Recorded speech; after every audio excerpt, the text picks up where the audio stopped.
nothing can be taken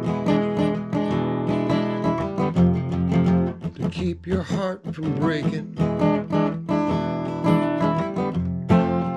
Wise or forsaken, you know you can't go back.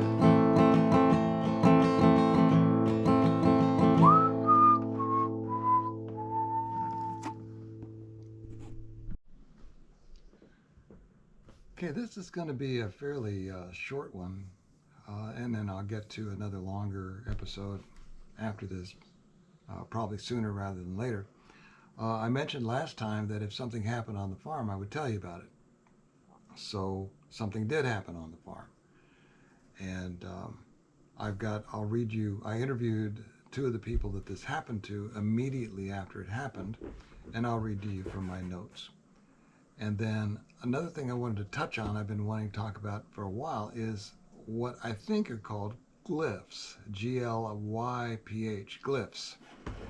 They're smaller than tree structures, and that I think is what we're noticing on the farm here from time to time. So I got some photos of a couple of those, and I want to go over those with you. And I will read to you from my notes to be as efficient as possible, because I respect your time, so thanks for being here. Last weekend, the weekend of July 21, 2024, we had house guests, and three of them took a walk down the lane to the spring. On their way back, pardon me, at 9 a.m.,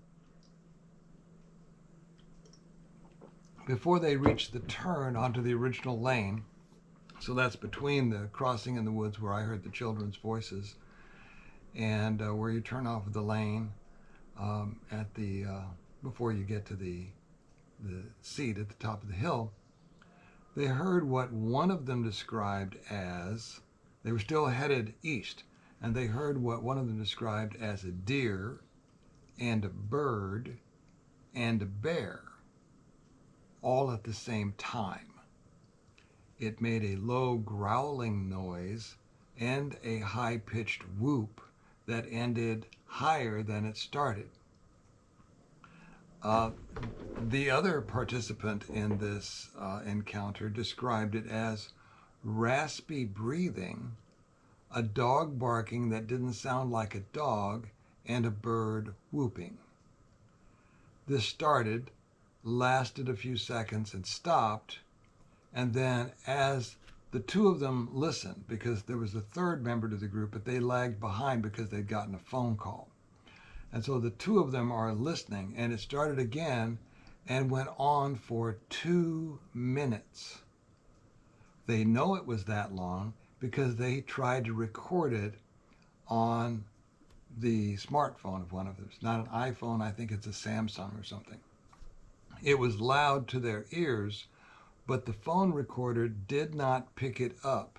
The phone recorder captured a random bird call and crickets, and the recording ran for 2 minutes. They played the recording for me, and you couldn't hear anything on there like or what they described. They listened and heard nothing. It went on for 2 minutes. They stopped recording as the third member caught up to them, the one who had been on the phone call. And then all three of them listened but heard nothing. Then one of the party felt the need to cough, and that person coughed twice. Like I do, clearing my throat, I suppose.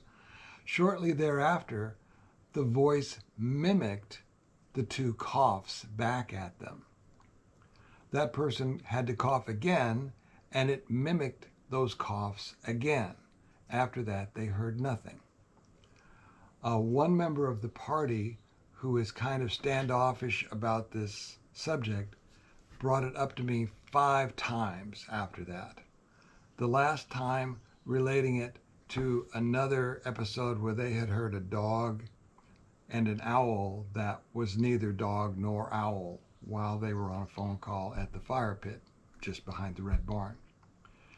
And that person made the whoop whoop sound for me, and they both said it did that whoop whoop at least 14 times. And they told me that separately. like maybe they counted 14 times. At first, another member of the group said at first they were frightened that it might be a real dog that would come out of the brush and try to get them. But after it went on and nothing happened, that person returned to a feeling of calm. And I had asked them, now, that feeling of calm, is that something that came over you, or did you just start feeling more normal? And they said, well, to them it seemed like they just felt more normal. So that is what happened last weekend. And it is now, that was July 21 at 9 a.m. in the morning. And it is now July 27th. Would make it Saturday morning. So then the other thing I wanted to talk to you about are glyphs. And I've shown you a picture of one of them, and I'll put it up as I talk. It's the cross, something made in 92 sticks crossed at 90 degrees down where we turn into the big brush pile, 100 yards straight west of where I'm sitting. Nothing big, but for things like I've just described, you could just say, oh, they must have fallen off the wagon. But they're right in the middle of the lane. And I've described twin tree breaks right up here at the lodge. After the twin tree breaks, while we went out to look at them, I noticed a small black stone on an old rotting log in that fence row, just 10 feet from where the trees were broken over. And I'll show you the pictures of that. It's just a small black rock, and we left it there, and it disappeared. Now, what really made me think of glyphs is down at the bottom of the hill from here 200 yards. There was a broken off Y-shaped twig placed in a sapling. And I'll put up, I've got 3 pictures of that, I think, 2 or 3. And I'll put them up so that you can see it. Yeah, I've got 2 of them. And it was basically placed at 90 degrees to the trail, so that it's pointing along the trail with the Y to the east and the stick to the west. I have no idea what that means. Could a buck cleaning its horns on a sapling do that? Yeah, I guess it could. Sure could. Maybe that's what it was. Maybe I'm just hyper vigilant. That's okay. Then, another time, down at the Little Red Barn, I found 3, I mow around that barn, and I came back to mow it again after having mowed it a couple weeks before. I don't mow it that often. And I came around behind the barn and found 3 rocks in a row, just big enough that you wouldn't want to mow over them. And I've got a picture of the 3 rocks, and I've drawn a blue line around them in the picture so that you can see them. Those 3 rocks, if you looked away to the direction away from the barn, they point at where our deer hunters have a deer stand in a tree. And right above the rocks at the bottom of the picture, I had a pronghorn shed from a deer, a shed antler, stuck in a knot hole in the barn siding. So I stuck this prong, this small deer antler, in the barn, and then the next time I come down to mow, after doing that, there's 3 rocks in a row pointing at the deer stand.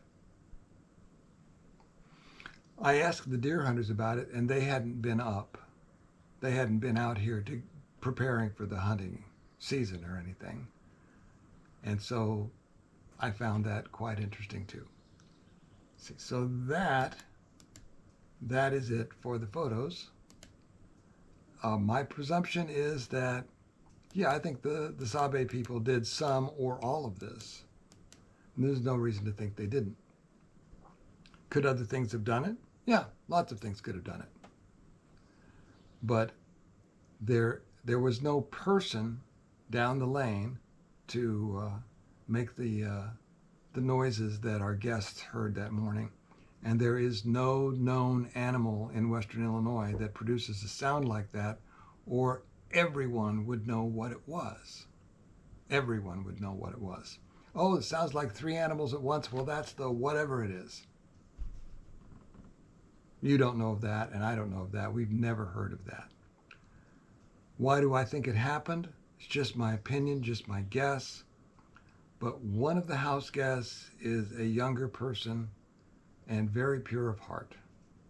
And I think because the Sabe people know your heart, I think they could not help themselves, and they came out and gave a song for that person. And that's what I think happened. And I'm glad I wasn't along, because if I'd have been along, I'd think they were talking to me. So obviously they weren't. And I'm glad that there was 3 people out there.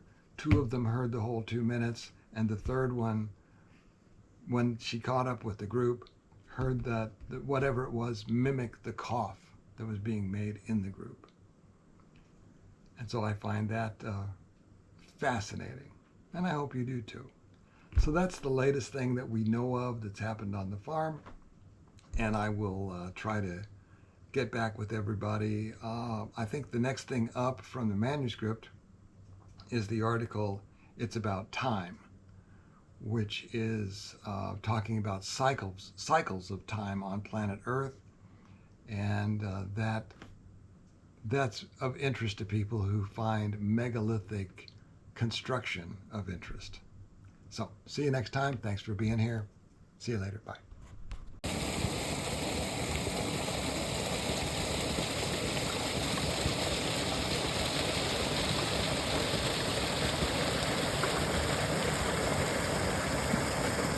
Super cool.